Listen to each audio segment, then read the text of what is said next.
Well, I'm Teresita from Matanzas, Jalisco, Mexico. My name is Frederick. I'm a trained mathematician. My background's in academia. I've studied cosmology and then worked 10 years in teaching students at universities.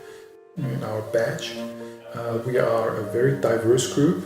We have Mexicans, Americans, Canadians, Italians, Spanish, Swiss guys, which I really like. It's a long time since I had such an international group. In a sense, after having taught people for 10 years, I'm back in the classroom myself and really sort of seeing how much I can actually absorb from these people, how much I can learn from them. It's the first time since my university days, almost 20 years, that I get back into a more like student life.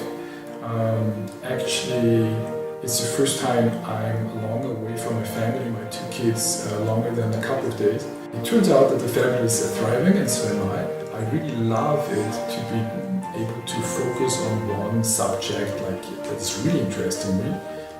Artificial intelligence, deep learning, neural networks, data science, almost exclusively. That's a luxury I didn't have for the last 15 to 20 years, and it's a great experience. When I told my family that I was coming to Berlin, they just support me. I mean, I left my home since I was 18, trying to look for some other opportunities that we don't have in my hometown. So yeah, they support me. They know that there are no impossibles.